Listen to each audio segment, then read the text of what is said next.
Hello, everybody. This is Amit Tandon, and you are watching me on Sitaarre TV. Amit Tandon, the comedian, he's internationally known for his jokes and comedy. He's in Bay Area, and we are very excited. So let's talk to him. Welcome to Bay Area, Amit. Thank you. Thanks a lot. It's a pleasure. So tell us, how is it like performing in the Bay Area? It's a lot of fun. I did two shows in February, and it kind of worked out well. So they wanted me to come back because they said we didn't have enough tickets last time, so we had to add a show at the last minute. So we didn't have a date, so Thursday, yeah. So Thursday also we've sold around 500 tickets, which is That is fantastic, I think. fantastic. Definitely, definitely. Especially in Bay Area, everybody Yeah. is busy there. Yeah, after selling two shows, if Uh-huh. people still want to come back, so then it's always good. So. So let's talk about your like a stage performance. Hmm. When you go onto the stage, like is it like you have some character in mind or some kind of performance? You just go and perform naturally. How does it work out? No, so I have my own sets that are already written down. So it takes a lot of time to write comedy. So I have my flow in my mind, but then you play it a little bit on the basis of how it's going. What are people laughing on? So you might change a set here or there. You might switch between Hindi and English a little bit depending upon what people are responding to. But broadly, you have a set structure in your mind before you get on stage. Wow. People would mostly think like, it's a comedy. They just know the comedy and there's no preparation here.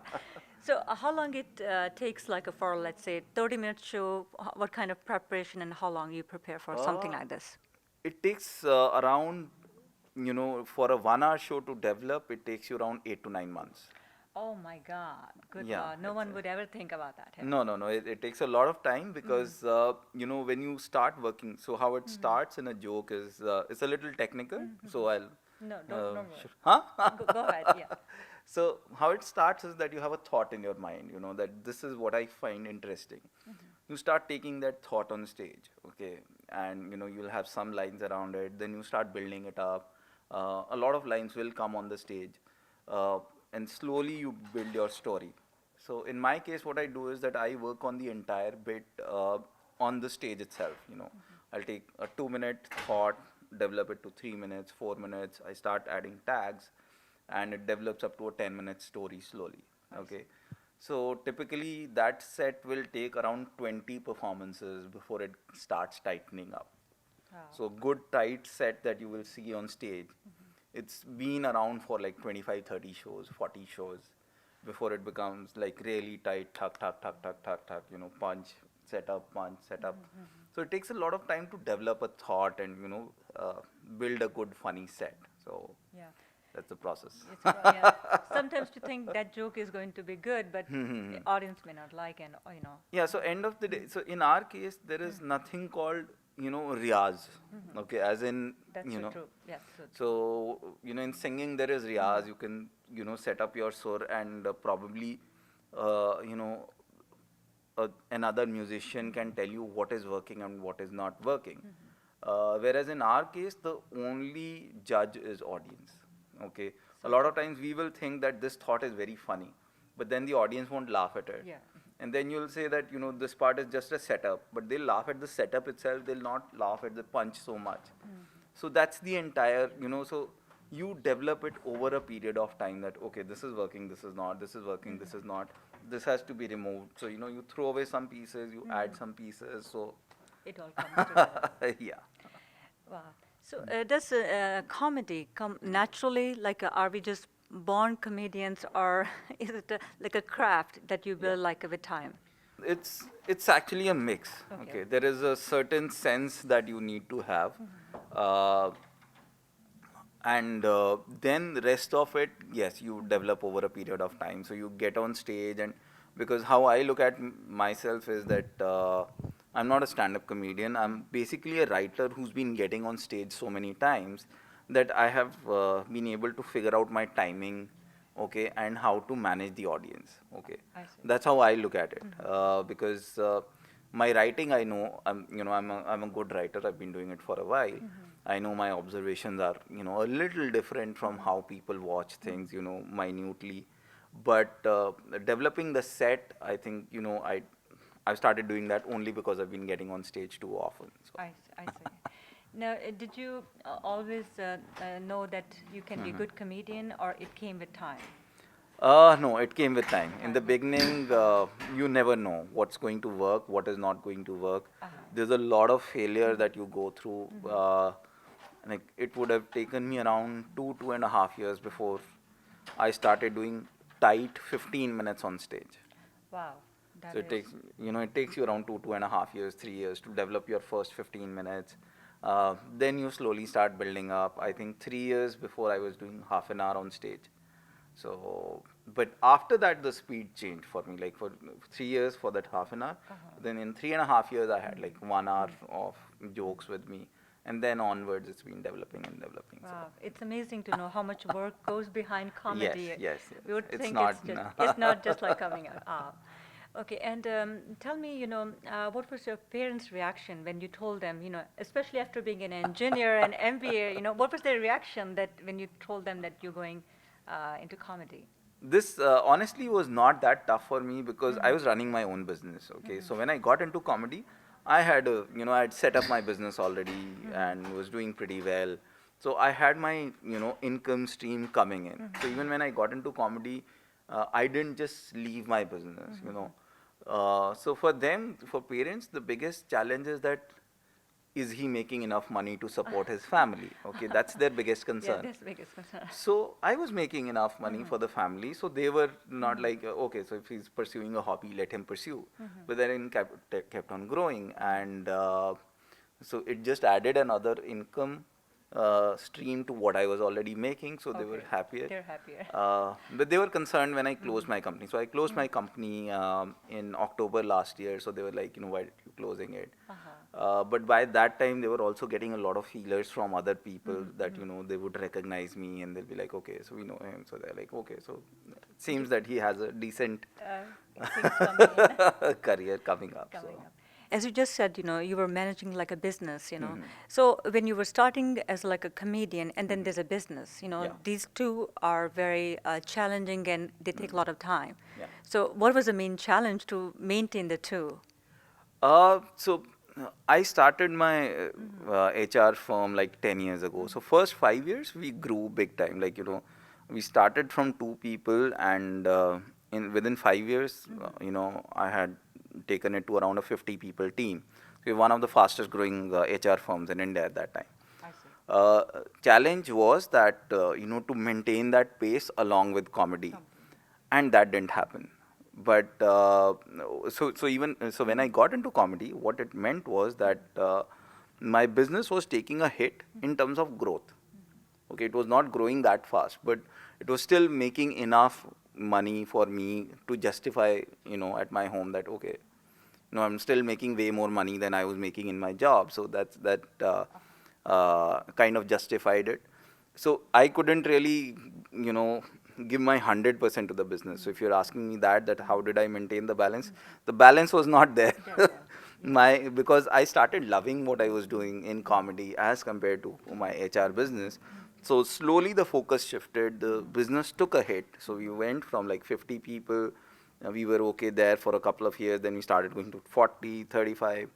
And the time I closed the business, we were around 25 people, doing decent amount of business, making decent amount of money. But what I was making here in comedy was, had grown multiple times in the process. So, that way it didn't make sense to run that business. So. Now, when you started, did you know that you were going to be this popular and, go to this extent? No way. So at that time it was just going to be a hobby. There was not even a plan that one day I will make money out of this. And in India, there was no stand-up comedy. Live stand-up comedy was never a market at that time. Even when the TV shows were happening, none of these guys were going out and doing ticketed shows. Okay. So for me, it was never really, that I will make money from comedy one day. All of this just happened. I was just following, my passion. Okay, I want to get on stage and do comedy. People loved it, and money just followed it. Came in as a byproduct more than anything else. Now, the comedy has changed a lot over Yeah. years, especially in India. Yeah. What are your comments on that? So, like every other form of entertainment, in comedy also, it's evolved. What has happened is that earlier, we had, how do I start it? Like, if I look at from the time of Johnny Lever. So, Johnny Lever was probably the first stand-up comedian per se from India. उनकी tapes आती थी उस time, अगर आपने सुनी तो tapes आती होती थी. And a lot of Johnny Lever's comedy was based on mimicry. Okay. And that was a very innovative format at that time. Nobody else was doing mimicry, and Johnny Lever used to do Ashok Kumar and a lot of them, if you remember. And it worked very well in that era because it was a novelty. But then a lot of people started doing mimicry. Okay. So that form slowly started flattening. Okay. Then, I think came the era that started with the Great Indian Laughter Challenge, the show where Raju Srivastav and, a lot of those guys came in. And Sunil Pal won the first one, if I remember. Where the comedy changed in the sense that it was now not just mimicry, but it was, actually telling some jokes on stage. Uh, Raju Srivastava was one of the guys who was doing observations. There were others who were doing characters. That mix started coming in where stand-up comedy became purely one guy on stage, one mic, and narrating the incident. Then I think now what has happened is that now what we are doing is a very American form of comedy. Okay, this is pure observational comedy. Most of us are writers. Okay, who write our material. Our entire pressure is that we need to write, create new jokes, take them on stage, create new, take it on stage. That's the format that we've come to. What has been followed in America, like the Jerry Seinfeld of the time. So that's where it has come today, where people want stuff that is not slapstick anymore. वो केले के छिलके पे फिसलने वाला stuff नहीं चाहिए. They don't want the regular jokes of, like I do husband-wife jokes, but they are not the kind of jokes that you heard earlier. Okay, you got to change it a little bit. You got to get a new perspective in, more minute observations than what people have been doing so far. And that's where the comedy is changing. So if I have to describe it, I'm talking too much, I think. No, no, you're good. You can edit it. Yeah. So you go layer wise deeper and deeper in comedy. As people evolve, the audience evolves, you got to get deeper. So earlier you could do comedy about stuff that, okay, so this is interesting. Okay, don't you find this funny that they make you do this? Then you go to a level where you talk about why people do it. Okay, then you go to a level where you're saying that what is going on in the mind of the other person when you watches you doing this. Okay, so these are different levels. Okay, and how then you go to what is the impact when somebody's done this. Okay, so there comedy keeps on changing, where you make people think a little bit extra, because the joke is up there. Earlier you just stated the joke, then you gave them a layer where they have to go up to the joke. Now you're 3 layers below where they have to think about the joke up. Yeah, yeah. I'm getting a little too Yes. technical right No, no, now. no. Yeah, people But are getting that's some how, exercising. Yeah, so when people have to think through a joke, that's when they love the joke more. Like, there are, if I have to give you an example, I do a joke about, which I released some time back, where I talk about, my father used to travel a lot. He used to go, stay in hotels a lot of times. So for a very long time, I believed that Taj and Oberoi's are soap brands. Right. Okay, so Yeah, that's so true. so the joke was that, my father used to pick up those soaps and shampoos. But I didn't say that.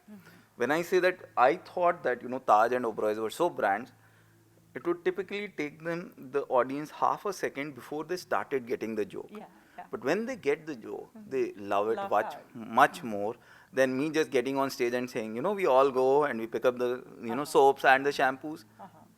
It's a simple haha joke. When it comes to this level, the response is very different. Very hard, yeah. So that's what I call. And comedy is a very tough field. It's Yeah. it's hard to be in, right?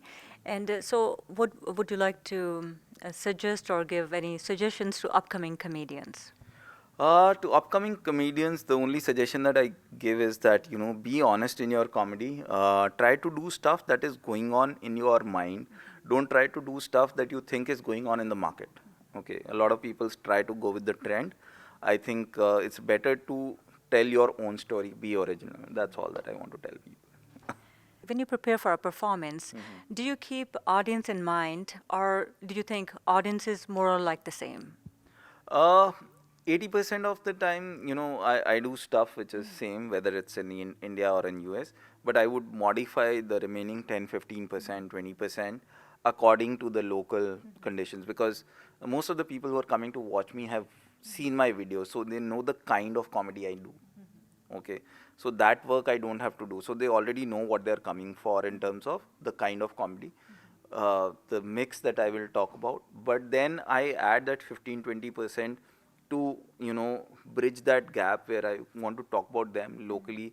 So when you talk about, whether if I'm in Bay Area, if I talk about Bay Area even for 2 minutes, they appreciate that you made that effort of understanding the local population. So do that. It was lovely talking to you. Thank you so much for Thank that. you so much. Thanks a lot. Hello everybody, this is Amit Tandon and you are watching me on Sitaarre TV.